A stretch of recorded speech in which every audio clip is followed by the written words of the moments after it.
Patuloy po tayo sa inyo pong tanong at masagot po natin sa pamagitan po ng banal na kasulatan. At ito pong katanungan po na nanggaling po kay Ralph ay bigyan po natin ng magandang paliwanag. Basahin po natin ang tanong ni Ralph. Brother Owen, sana po mapukaw po ng inyong mga mata sa talatang ito, Mga Gawa chapter 8 verse 26 to 39, ASND version. Pakibasa po. At Gawa 10:47. Ano pong paliwanag niyo po diyan? At madami pa pong talata na ibang tao hindi ko mabasa na bautismuhan ng mga apostol. Sabi niyo po sa mga Israelita lang ang bautismo. Ito hindi naman kilala nila. Bakit binautismuhan ni Felipe? Ano po paliwanag niyo po diyan? At madami pang tao na inilubog sa tubig, lalo na si Cornelio at mga nakarinig ng salita ng Panginoon at nabautismuhan din po sila. Pakipaliwanag po iyan, Brother Owen. Salamat sa iyong tanong, Ralph, na kung saan ay bigyan po natin ito ng magandang paliwanag, magandang sagot, base sa mga kasulatan. At ngayon, umpisahan nating basahin para mabigyan po natin ito ng magandang pangunawa, kasi unawa ang kailangan natin. Hindi na kailangan natin magpaliwanag ng mga malalalim. Uunawain lang po natin kung ano yung sinasabi sa kasulatan. Kaya't bigyan po natin ito ng paglilinaw yung mga nakasulat. Basahin po natin yung ibinigay po na talata ni Ralph.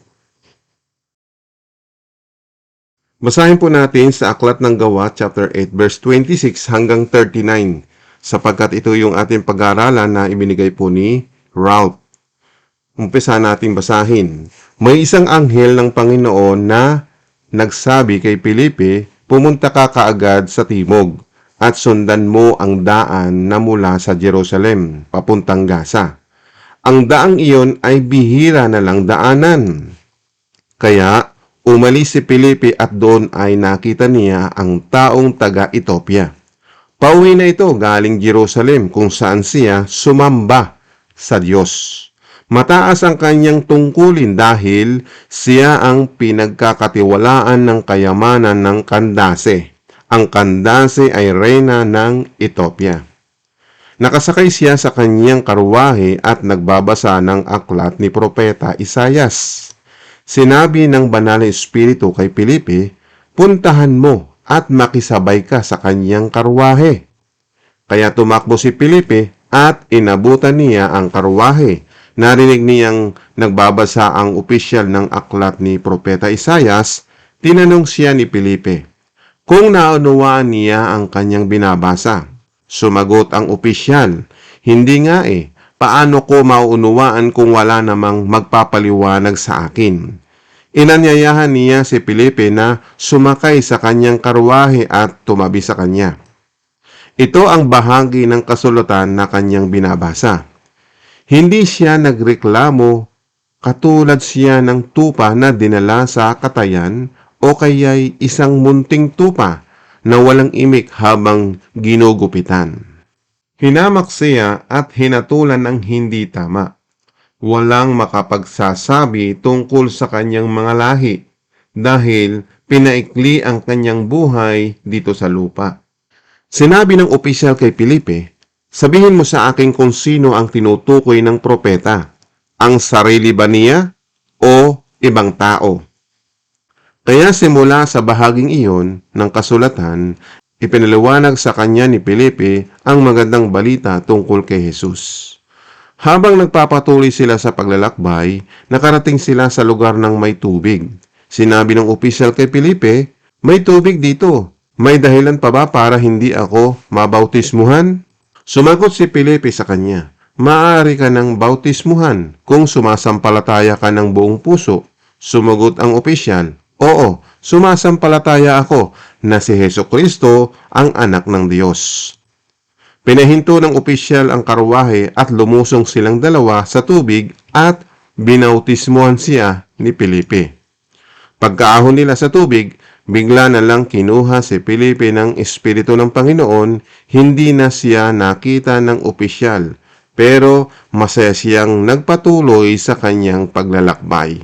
Ito po yung kanyang talata na ibinigay. So, ipapaliwanag natin maya-maya sapagkat may isa pang siyang talata na ibinigay dito rin po sa Aklat ng Gawa, chapter 10, verse 47. Basahin din natin. Ano ha? Sabi na po dito ng kasulatan, natanggap na nila ang banal na espiritu tulad natin kahit hindi sila mga Hudyo, kaya wala nang makakapigil sa kanila para bautismuhan sila sa tubig. At iniutos ni Pedro na bautismuhan sila sa pangalan ni Hesukristo.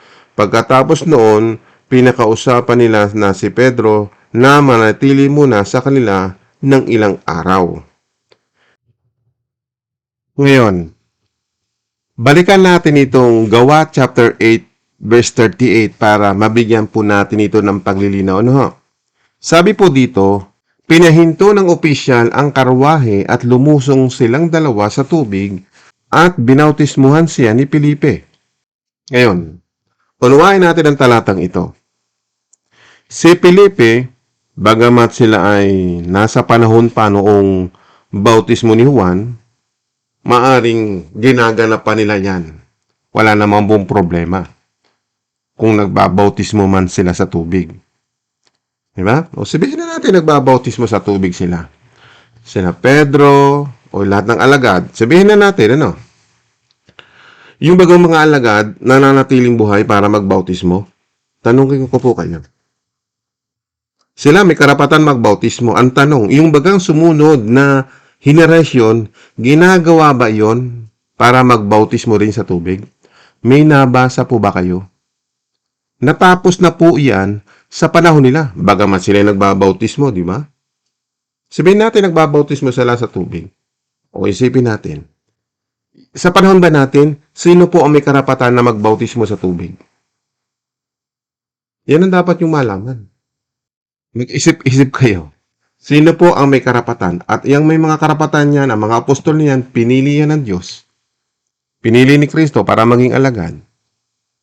At hindi natin pwedeng dagdagan yung mga pinili ng Diyos nung panahon nila. Ay 2,000 years ago na nakalipas. Ngayon, para maliwanagan tayo, no? Nasa chapter 8 tayo eh. Puntahan natin yung chapter 1 para malaman natin yung takbo. 'Di ba? Yung takbo, yung flow, yung gawain ng mga apostol para maintindihan ninyo.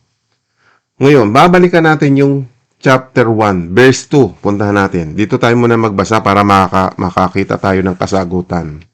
Hanggang sa araw na iakyat siya sa langit pagkatapos na makapagbigay ng mga tagubilin sa pamamagitan ng Espiritu Santo sa mga apostol na kanyang hinirang. Tuloy natin sa verse 3. Pagkatapos na siya'y magdusa, ay buhay siyang nagpakita sa kanila sa pamagitan ng maraming mga katunayan. Nagpakita siya sa kanila sa loob ng 40 araw at nagsalita ng mga bagay tungkol sa karyaan ng Diyos. Tandaan po ninyo, yung pagkabuhay po ng ating Panginoong meron pong 40 araw pa na nangaral si Jesus. Nagturo siya patungkol sa kaharian ng Diyos. Malinaw po ba? Tuloy natin sa verse 4. Habang kasalo nila, ipinagbilin niya sa kanila na huwag umalis sa Jerusalem, kundi hintayin ang pangako ng Ama. Sinabi niya, ito ang narinig ninyo sa akin. Tandaan po ninyo ha. May tagubilin ng ating Panginoon Kristo na huwag aalis sa Jerusalem. Tandaan po ninyo ha, yung Jerusalem na yon, yun po ang lugar ng mga Hudyo. Huwag silang aalis doon. Anong sabi? Hintayin nila ang alin? Hintayin ang pangako ng Ama. Ano po yung hihintayin nila na ipinangako ng Ama? So ituloy natin sa verse 5 para maintindihan natin. Sapagkat si Juan ay nagbautismo sa tubig, subalit hindi na aabuti ng maraming araw mula ngayon na kayo'y babautismuhan sa Espiritu Santo. O dito, unawain natin ha. Sino po yung ihihintay nila na huwag aalis sa Jerusalem? Yung ipinangako ng Ama, yun nga pong Santong Espiritu. Dito sa verse 5, ipinaliwanag. Sabi ng kasulatan, sapagkat si Juan ay nagbabautismo sa tubig. Tama po ba? Tama yun. Nagbabautismo si Juan sa tubig. Ituloy natin ang nakakalagay diyan. Subalit hindi na aabuti ng maraming araw mula ngayon. Yan, intindihin ninyo. Yung salitang subalit hindi na aabutin. Abay, lawakan ninyo ang inyong pag-iisip. Hindi na aabuti ng maraming araw. Ibig sabihin, matatapos yung pagbabautismo sa tubig. Kung itutuloy natin na kayo'y babautismuhan sa Espiritu Santo. Di ba? Malinaw naman po diyan. Ipinaliwanag na nga po ng kasulatan. Sino po nagsasalita diyan? Si Kristo. Ang Panginoong Hesus ang nagsasalita diyan ay hindi ninyo nalalaman. Ngayon, kung babalikan natin yung 38, bakit sila nagbabautismo sa tubig? O sabihin natin may karapatan sila. Ngayon, sa panahon natin ngayon, sino po ang may karapatan na magbautismo sa panahon natin ngayon? Sige, magturo po kayo. Ikaw ba? Pwede ba magbautismo? Yung mga pastor ba? Pwede bang magbautismo? Ang itinuturo lang diyan na pwede magbautismo mga apostol. Ngayon, hindi po pwede magbautismo ang mga pastor. Wala naman po diyang itinuro ang ating Panginoong Kristo na kung saan yung mga pastor ay pwedeng magbautismo sa tubig. O sige, patunayan ninyo. Yung mga tumututol dito sa ating channel na talagang pinagdidiinan nila na kung saan kailangan daw ng bautismo sa tubig. O yan, patunayan ninyo. Sino po ang maaaring magbautismo? Mga apostol yan, nagbabautismo sa tubig. Wala namang problema dun kung talaga nagbabautismo sila sa tubig. Nakang mamatay ang mga yan. Kung hindi sila na nakang mamatay, pwede magpabautismo. Pumunta kayo sa Jerusalem at magpabautismo kayo sa kanila kung buhay pa sila. Oo nga, mayroong sinasabing 3,000 ang nabautismuhan nung panahon nila. Ngayon, libo-libong tao na, milyon-milyon. 7 billion people sa buong mundo. O sige, panindigan nyo yan. Para kay Ralph, hindi kita pinapagalitan, ano? Kasi marami kasi yung bumabatikos dito, hindi ko na nga sinasagot sila dahil nakakaawa, hindi nakakaunawa. Salamat doon sa nakakaunawa. Salamat po nga pala doon sa mga nagtatanggol sa ating Panginoong Kristo na kung saan yung iba talaga, na kung saan ay kahit ano talagang paliwanag sa kanila, hindi na talaga nila maiintindihan. Yun po ang ibig sabihin na sarado na ang kanilang puso't isipan. Ayaw nilang papasukin yung tamang aral. Diba? Ralph, maganda't binigyan mo ng panahon na kung saan ay naitanong mo yan. At nabasa ko, at naawa naman ako doon sa mga taong tamang-tama yung tinanong mo na mapapaunawa natin sa kanila. Kaya puntahan pa natin, ano? So, babasahin natin yung verse 6 pa. Tuloy natin, ha? Nang sila'y nagkakatipon, siya'y kanilang tinanong, Panginoon, ito ba ang panahon na panunumbalikin mo ang kaharian sa Israel? Tuloy natin. At sinabi niya sa kanila, hindi ukol sa inyo na malaman ang mga oras o ang mga panahon na itinakda ng Ama sa pamamagitan ng kanyang sariling autoridad. Di ba? May sariling autoridad ang Ama. May kapangyarihan at dapat masunod yung plano ng Ama. Nakita po ninyo? Pinapaliwanag ng ating Panginoong Kristo sa kanyang mga alagad. Ituloy natin sa verse 8. Ngunit tatanggap kayo ng kapangyarihan pagbaba sa inyo ng Espiritu Santo. At kayo'y magiging mga saksi ko sa Jerusalem, sa buong Judea at Samaria, at hanggang sa kadulo-duluhang bahagi ng lupa. Nakita po ninyo? Yun ang dapat nyong malaman sa kasulatan. Kasi hindi natin binibigyan ng pansin yung mga ibang mga sumunod na talata. Kaya nag-focus na lang doon sa isang talata. Pangungusap yan eh. Ang pangungusap yan nung panahon ng kasulatan, wala po maganyang mga talata. Dire-diretso ang pagbabasa. Okay, tuloy pa natin. So, babalikan natin yung tanong ni Ralph dito sa 10:47, ano? Sabi niya, natanggap nila ang banal na espiritu tulad natin kahit hindi sila mga Hudyo. O, di ba? Oo nga't sa panahon nila, nagbabautismo sila sa tubig. Wala namang pong problema doon eh. Kasi sila po ay nasa panahon ni Jesus Christ. Panahon na kung saan sila ay papasok po sa transition. Nakuha po ninyo? May transition. Matatapos yung lahing iyon bago ang Panginoon Kristo naman ang maghari. Di ba? Ngayon, natapos yung panahon ni Apostol Pablo, namatay siya. Sino po ang magpapatuloy? Yun. Yun ang dapat nating malaman sapagkat si Apostol Pablo naman po ay ginawang apostol para sa mga hindi Hudyo. O di alamin natin. Malalaman natin ito. Tama ha? Titingnan natin sa mga kasulatan para magbigay sa atin ng pangunawa. Na kung saan nakabukod talaga yung mga apostoles, yung 12, di ba? Lalabing-1 na nga eh. Pero nagumpleto uli. Si Matias yung ipinalit kay Judas. Ngayon, itong 12 ito, para talaga sa mga Israelita. Di ba ito yung tinatanong mo, Ralph? Na kung saan ay may mga bagay kang itinanong, na kung saan ay, para hindi tayo malito, no? May sinasabi ka dito na kung saan ay, ito.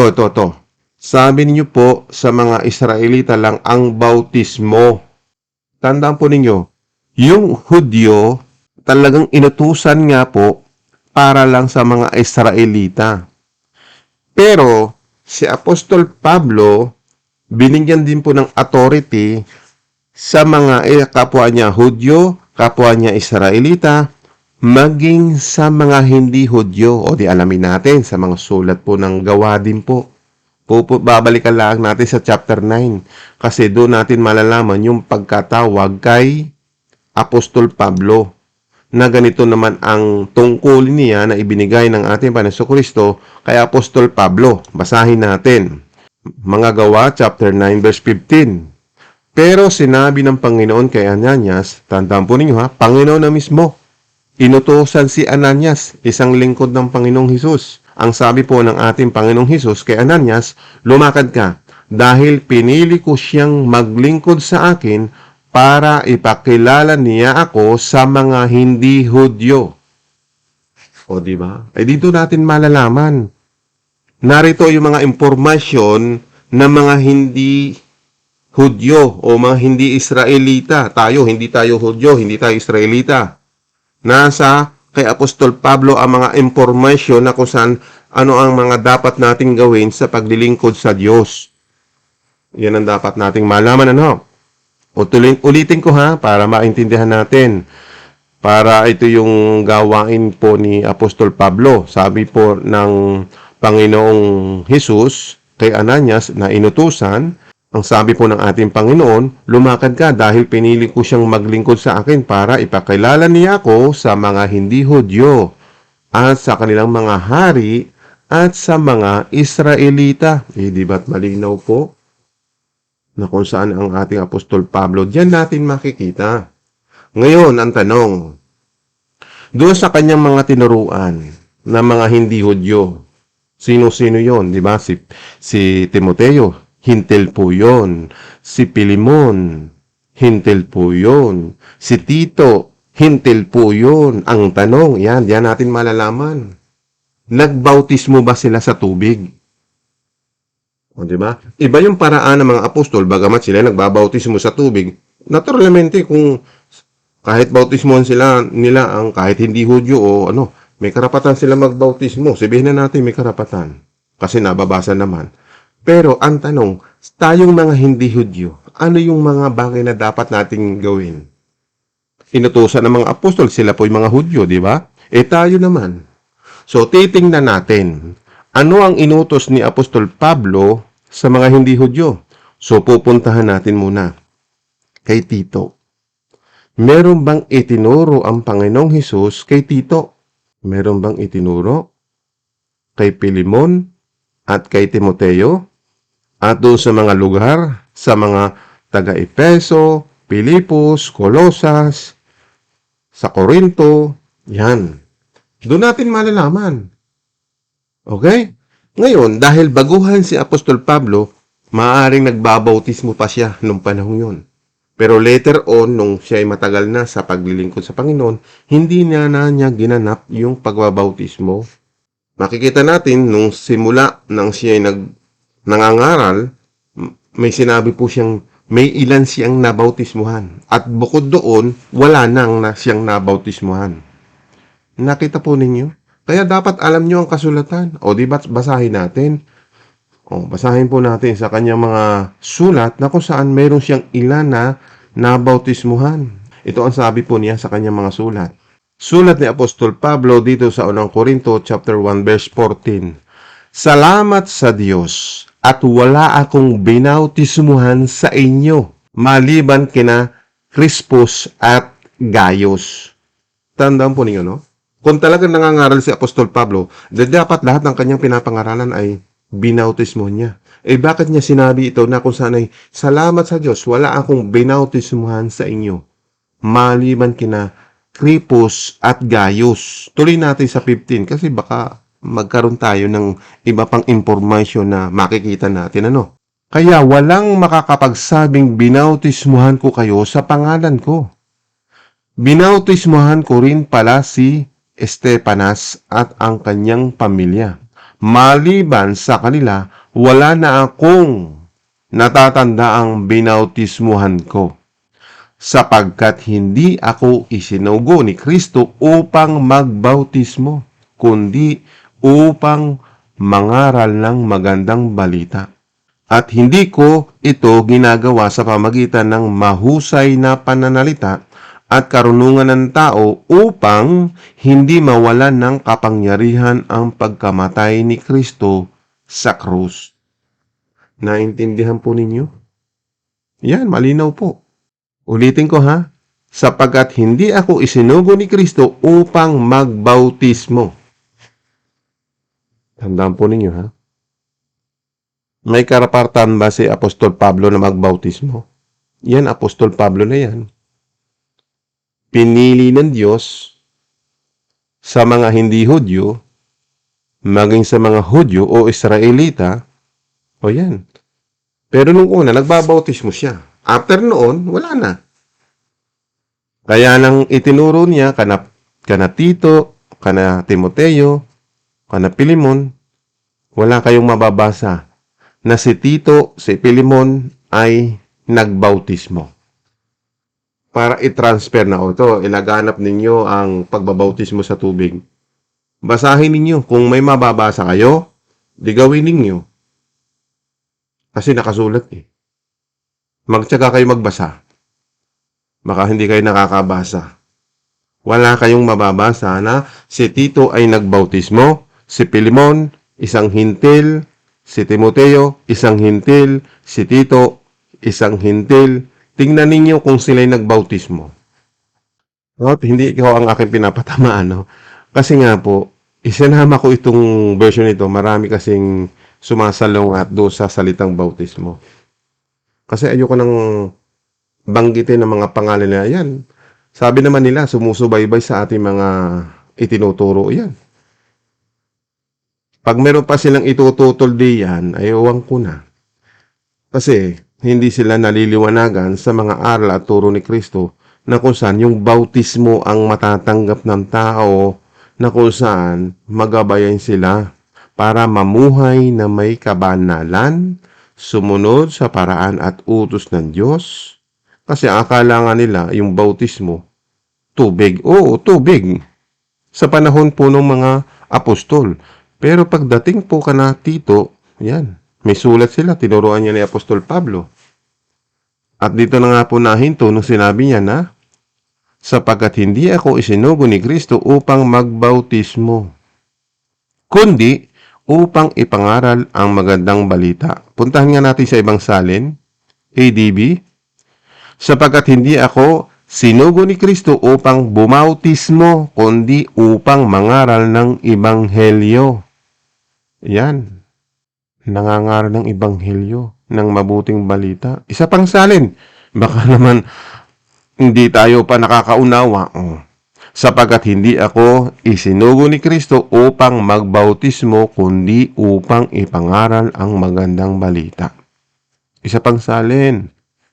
Yan. Sapagkat isinugo ako ni Kristo, hindi upang magbautismo, kundi upang mangaral ng magandang balita. Ipinapangaral ko nga ito, ngunit hindi sa pamagitan ng mahusay na pagtatalumpati at karunungan ng tao. Tandaan po ninyo, kapag ang tao ay nangangaral, parang nagtatalumpati, yung salita ng salita, ganito ang inyong gawin, ganun. Walang mga aral at turo ni Kristo, hindi isinasama. Yun. Dahil sa kanilang magandang at mahuhusay na talumpati, nahihikayat ang mga tao. Di ba? Dito, binabasa natin, ipinapaunawa sa inyo para maintindihan ninyo yung pamamaraan ni Kristo dahil siya nga po ang dapat natin sundin. Natapos na po yung tungkulin ni Juan Bautista. Yan, uulitin natin ha. Sa Gawa chapter 1 verse 5, sapagkat si Juan ay nagbautismo sa tubig, subalit hindi na aabuti ng maraming araw mula ngayon. Mula noon ha. Hindi na aabutin ng maraming araw. Tandaan po ninyo.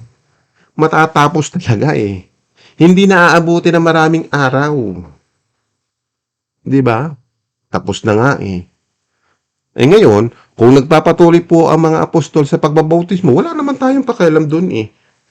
Hayaan natin sila. Sa panahon na kasi nila yun eh. Ang tanong, sa panahon natin ngayon, sino ba ang pwedeng magbautismo? Sino po ba ang may karapatan na magbautismo? Yung mga pastor ngayon, may karapatan ba na magbautismo? Eh yan, mga apostol, ang binigyan po ng karapatan kung nagbabautismo sila sa tubig. Ewan ko, kung hindi nyo nauunawan itong mga talatang itong binagbabasa ko, ay ewan ko na kung talagang ang inyong puso'y nadiliman na ng mga maling aral, mga naunang nangaral, na kung saan ay iyon ang inyong pinaniwalaan. Doon kayo kasi naniwala eh. Basahin nyo nang basahin ang kasulatan, marami kayong matatagpo ang kasulatan. Ngayon dito sa tanong ni Ralph ay nabigyan ko po sana ng sagot, ano? Nasagot ko po ba? O ulitin natin, i-verify natin, no? Brother Owen, sana po mapukaw po ng inyong mga mata sa talatang ito ang mga Gawa chapter 8 verse 26 to 39. So binasa natin, no? Yung pangyayari do sa isang eunuch at kay Felipe na banggit do, no, 'di ba? O sige, si Felipe nagbabautismo. Isang apostol po 'yun. May karapatan po siya magbautismo sa tubig. Bagamat siya apostol. Sabihin na natin, nagbabautismo sila. Eh tayo ba may karapatan? Eh lalabing dalawa nga po yung apostol na pwedeng magbautismo. Si Apostol Pablo nagbautismo nung panahon na siya ay nangangaral. Pero later on, hindi niya itinuro. Magido sa kanyang mga descendant na kung saan ay successor na para ipagpatuloy yung mga aral at turo, di ba? Kana Tito, kana Pilimon, di ba? Kay Timoteo, at doon sa kanyang mga lugar na pinupuntahan, di ba? Malinaw po ba, Ralph? At doon sa mga taong bumabati ko sa ating channel, hindi ko nababanggitin, Ralph, kasi salamat sa iyo dahil kung hindi ka nagtanong ng ganitong bagay, hindi mapapalawak. Kasi ako, hindi ko maibigay din yung specific na kung saan ay maibigay sa kanilang yung tamang sagot. Kasi ako po, na ipapaliwanag ko base sa inyong mga tanong. Kung namamali sa diwa, para maipaunawa sa atin. Kaya marami naman po nakakaunawa sa channel na ito. Kaya ang iba ay binibigyan ko ng pagkakataon na ipaunawa, talagang gusto pa nila. Kailangan nila ang paraan ng bautismo sa tubig, tapos na nga po eh. Malinaw na po yung sinabi diyan sa Acts chapter 1 verse 5. Yan. Sapagkat si Juan ay nagbautismo sa tubig, totoo po yun. Subalit, yan, may salitang subalit. Hindi na aabuti ng maraming araw mula ngayon. Yan, hindi na aabuti ng maraming araw. Ibig sabihin, natatapos yung kanyang mga ginawa. At ang susunod, sabi dito, na kayo'y babautismuhan sa Espiritu Santo. Yan ang dapat niyong matanggap. Kaya ang sabi po dito sa ni Ralph na kailangan matanggap, totoo yun po. Ang tinanggap ng mga hintil, yan. Doon sa chapter 10 verse 47, natanggap nila ang Banal na Espiritu tulad natin kahit hindi sila mga Hudyo. Yan. Kung itutuloy natin, kaya wala nang makakapigil sa kanila para bautismuhan sila sa tubig. Wala namang pong problema dun eh. Kung magbautismo sila sa tubig, sila nga pwedeng magbautismo dahil sila'y apostol. Pero wala nang ang apostol eh. Nagkang mamatay. Paano pa? Pupunta ka ng Jerusalem para hanapin mo sila para ka magpabautismo kay Felipe, kay Pedro o doon sa mga apostol. Wala na nga eh.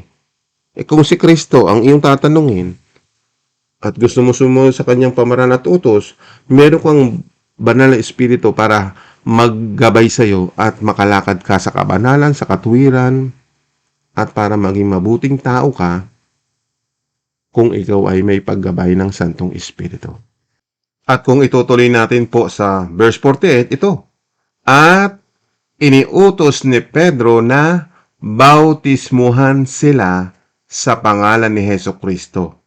Pagkatapos noon, pinakausapan nila si Pedro na manatili muna sa kanila ng ilang araw. Di ba't malinaw? Yan o. Bautismuhan sila sa pangalan ni Hesukristo. Di ba?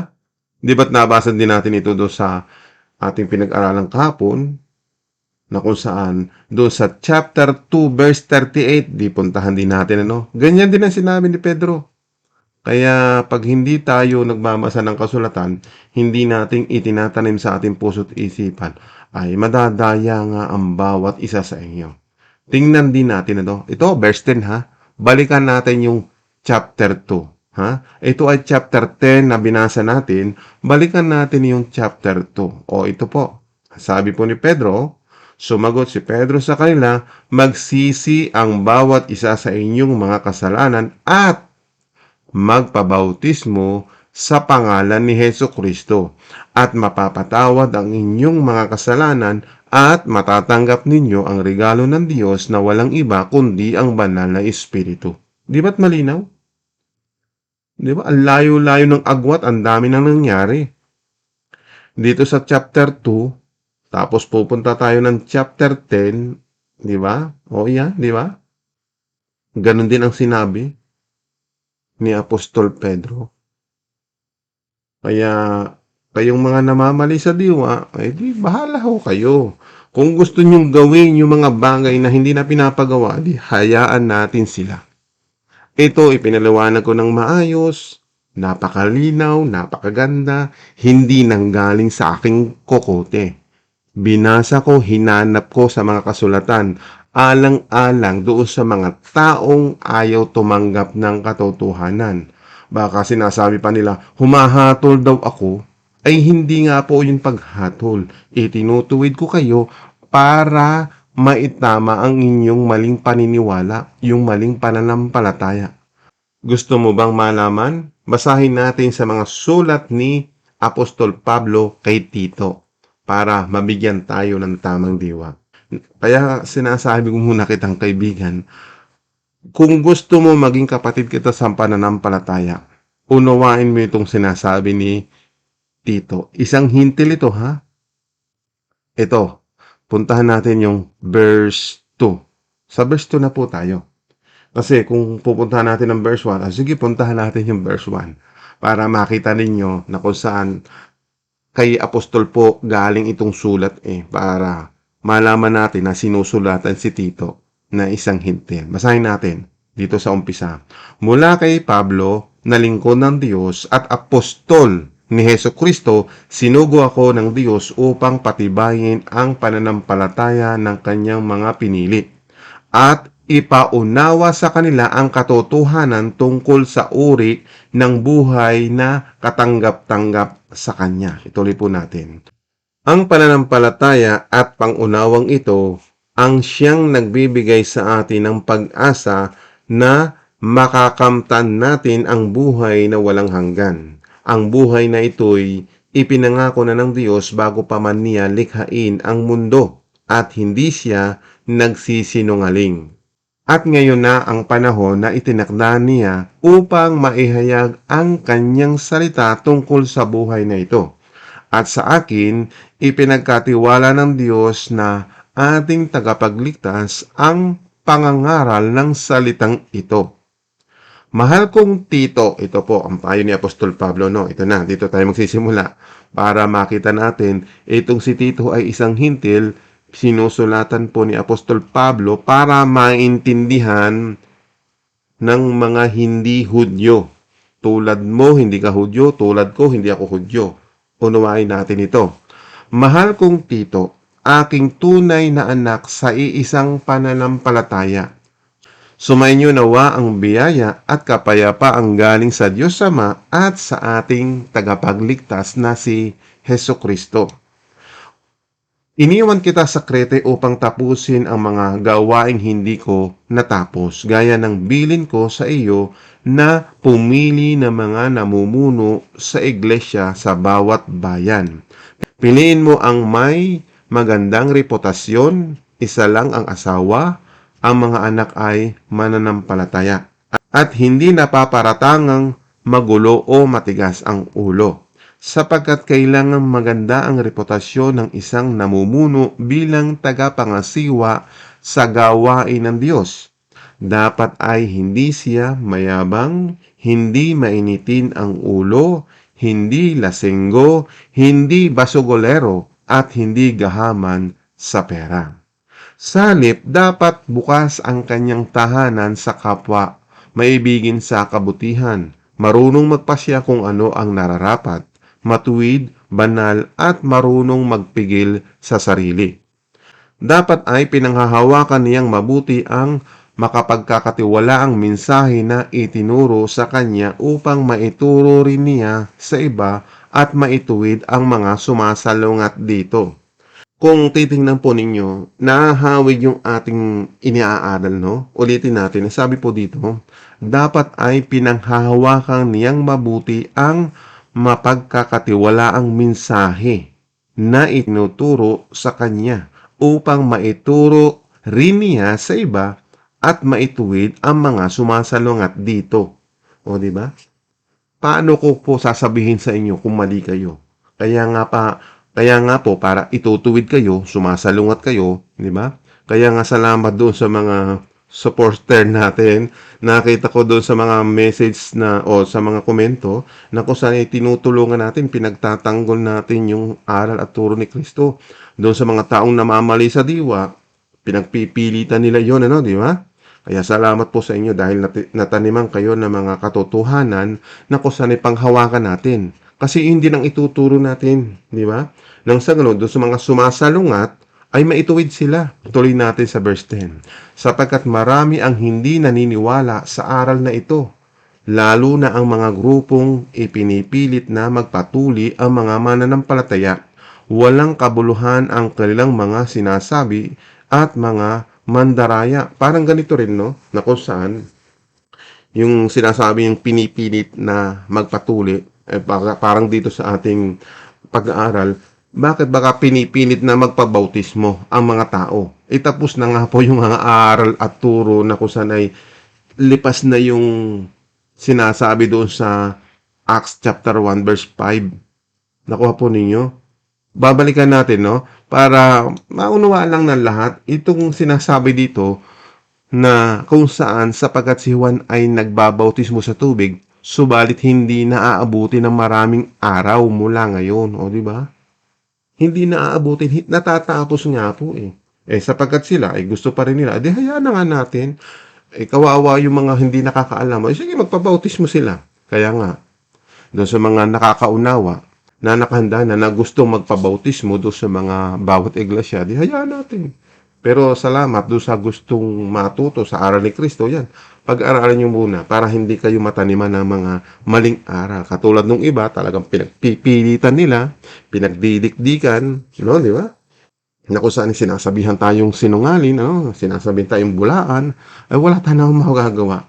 Wala naman silang katibayan na nagsinungaling tayo sapagkat ang ating mga sinabi, nilabas ng ating mga labi, inilabas ng ating mga salita mula sa ating mga labi, ay pawang salita ng Diyos.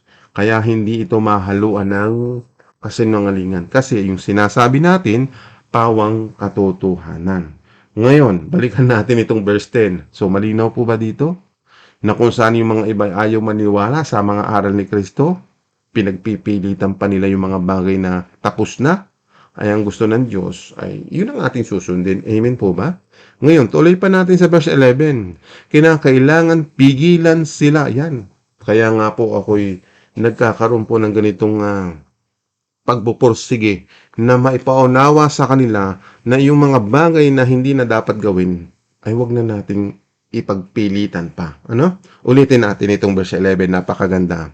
Kaya kailangan pigilan sila dahil nanggugulo sila sa mga sambahayan sa pangangaral ng mga bagay na hindi naman dapat ituro para lang kumita ng salapi. Yan.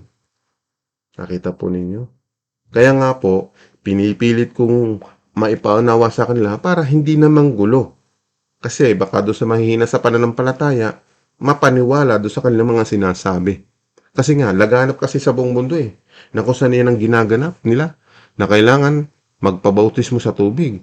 Ngayon, hindi na ipaliwanag ito ng mga mayroong tapang o mayroong unawa sa kasulatan. Maaring dito lang sa ating channel na ipapaliwanag yung mga bagay na dapat nating matanggap yung katotohanan. Di ba? Kaya yung mga taong ganito na nagko-comment sa ating YouTube channel, ikukumpara natin sila, Isa mismo sa kanilang mga propeta ang nagsabi ang mga taga-Kreta ay sinungaling, asal hayop at mga batugang matatakaw. Tama ang kanyang sinabi. Kaya mahigpit mo silang pagsabihan upang maging wasto ang kanilang pananampalataya. Ayan. Kaya hindi po paghatol yun, kaibigang, hindi ko lang sabihin ang pangalan mo.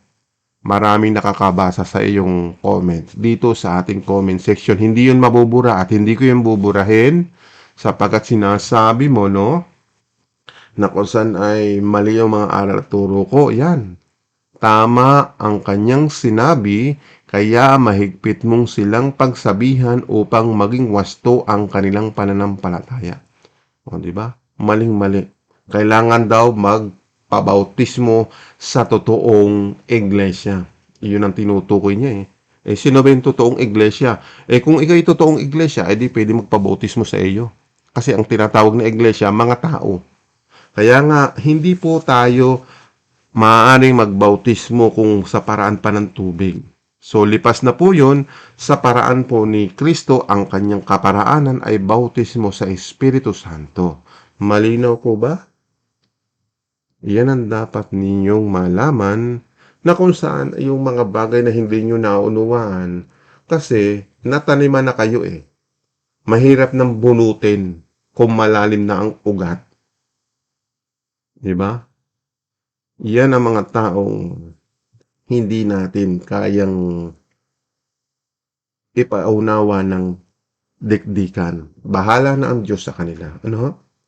Ay dikdikan na siguro itong ating pag-aaral sa dami ng aking binasa, pinaunawa sa inyo, na kung saan ay sinasabihan tayong sinungaling. Ito, basahin natin sa ibang salin. Sabi pa dito, ang patotoong ito ay tunay dahil dito'y sawayin mong may kabagsikan sila upang mga pakagaling sa pananampalataya. Isa pa, para makita pa natin ang tamang diwa. Tagalog ang Biblia. Ang patotoong ito ay tunay dahil dito'y mahigpit mo silang sawayin. Yan. Kaya, hindi po paghatol yun, kaibigan, Sinasaway kita dahil ang iyong pong pananampalataya ay mali.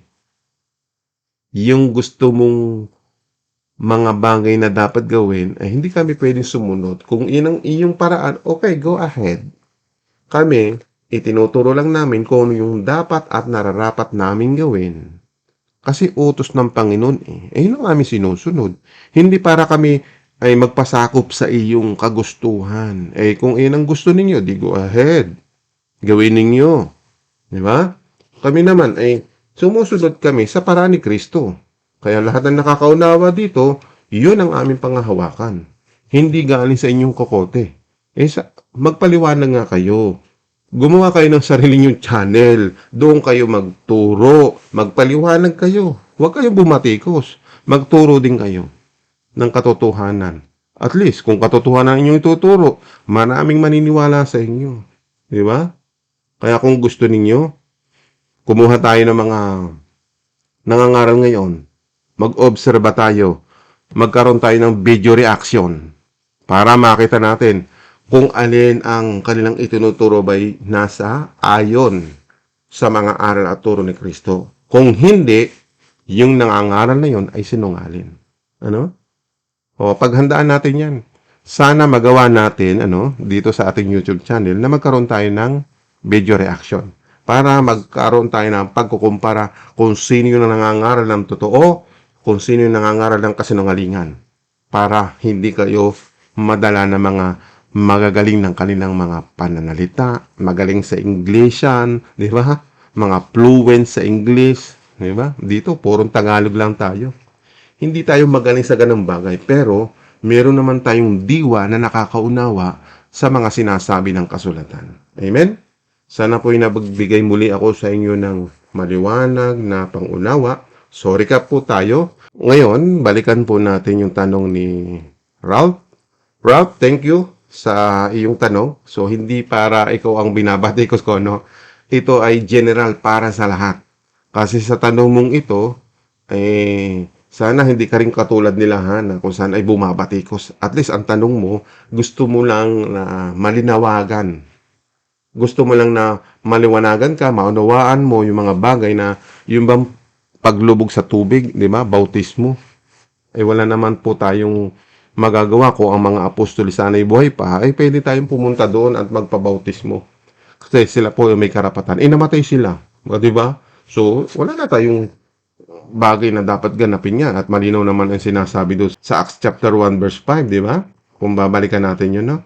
Kaya babalik-balik tayo para ma-insist natin, maipaliwanag natin sa lahat, ito ang tamang sagot. Kaibigang Ralph, ano? Sabi dito, sapagkat si Juan ay nagbabautismo sa tubig, tama po yun. Naniniwala tayo doon sa panahon niya. Subalit, hindi na aabuti ng maraming araw. Malinaw po yun eh. Puntahan din natin sa ibang salin ang dating Biblia. Sapagkat tunay na si Juan ay nagbautismo ng tubig. Di ba? Dadakwat kayo'y babautismuhan sa Espiritu Santo na di na malalaunan pa. Sa iba pang salin, nagbautismo si Juan sa tubig, ngunit makalipas lang ng ilang araw ay babautismuhan kayo sa Banal na Espiritu Santo. Di ba? Makalipas. Ibig sabihin, limilipas. Amen? Kaya pag wala talaga tayong diwang pangunawa, kaya tayo nagbabasa ng iba't ibang salin kasi para hindi manggaling sa ating mga labi. At yung nagsalin na yan, pinakita lang sa atin yung malapit na salita na madali nating maintindihan, maunawaan.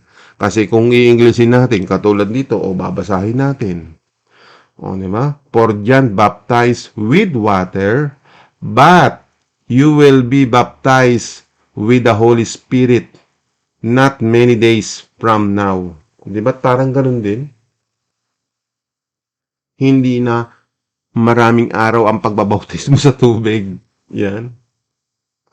Kung ayaw, kung nakakaunawa po kayo o sa ibang salin.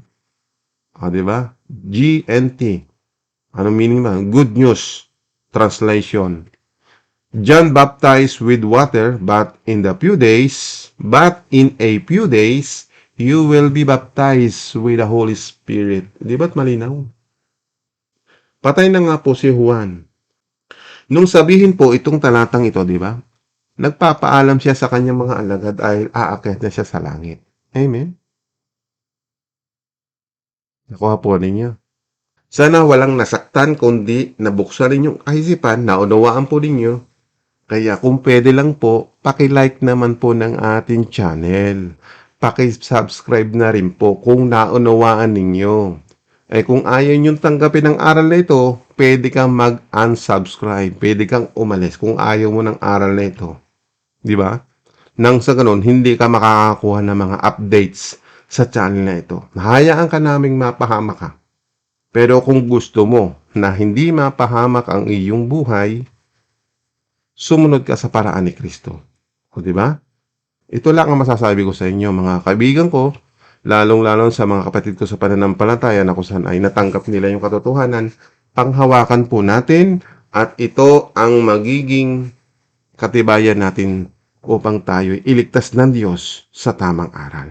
Amen po ba? Yun lang po, sana'y naintindihan ng mga taong nakikinig, maging doon sa nagbigay po, no, Ralph, sana'y naunawaan mo, no? Hindi kita binigyan ng sama na loob. Kasi nga po, isiningit ko ito dahil doon sa mga taong hindi ko na ibibigay yung pangalan. Kasi, pansinin nyo, doon sa huling upload, ang dami mga komento na kung saan ay ipinipilit nila na kung saan bautismo pa rin daw sa tubig. No? At ngayon, dahil nga ayoko ng pagtalunan yun, dahil hindi naman tayo para magdebate sa mga bagay na yan.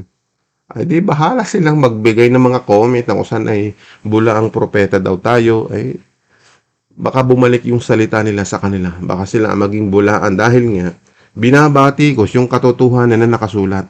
Hindi naman ako nagpaliwanag ng mga bagay na pansarili kong unawa.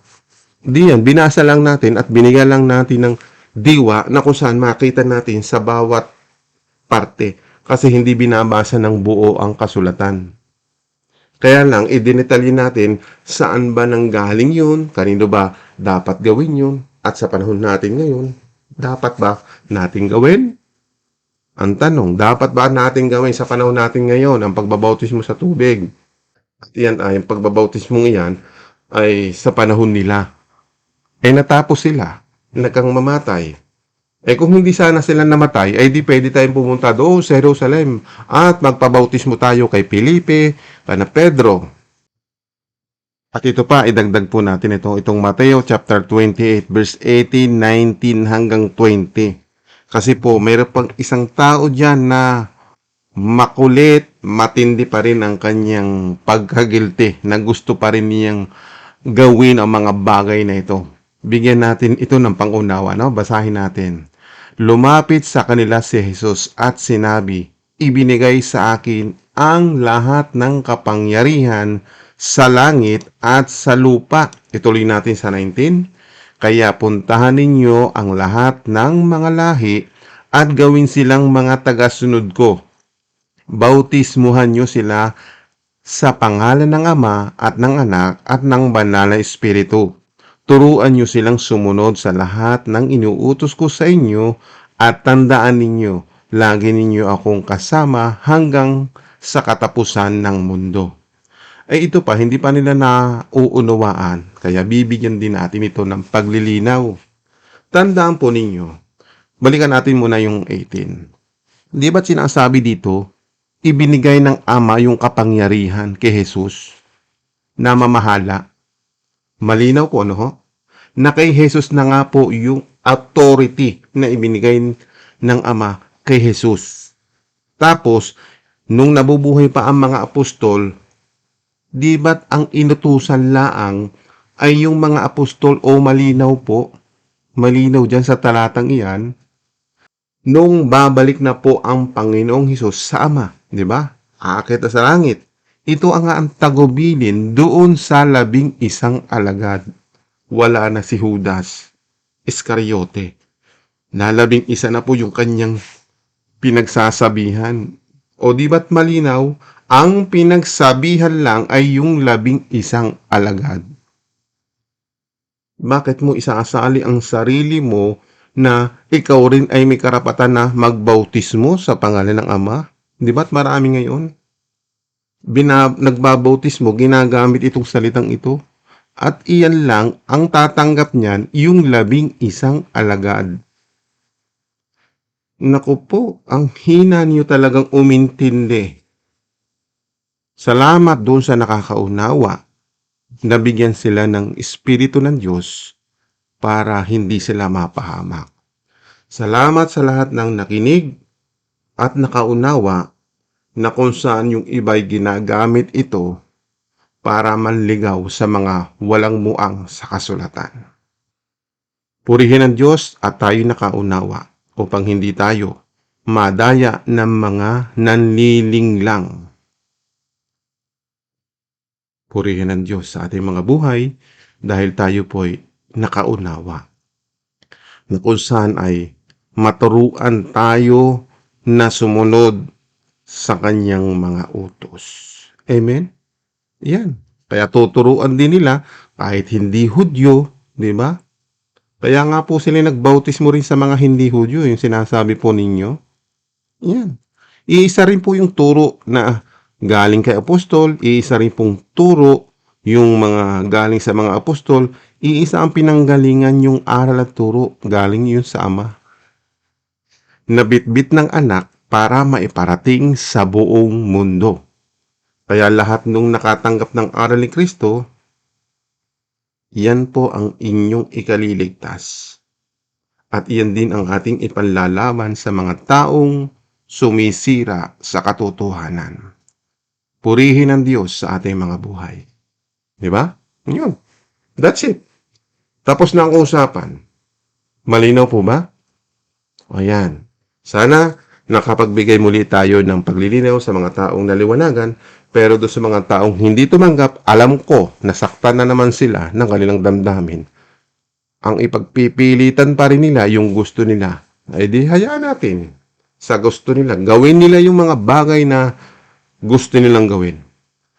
Ako, nagsabi ng katotohanan, kung mapapahamak sila dahil hindi nila inintindi at inunawa yung ating binasa, sila ang mananagot sa Diyos. Tayong nakaunawa, purihin ang Diyos sa ating mga buhay sapagkat natagpuan natin ang katotohanan. Amen?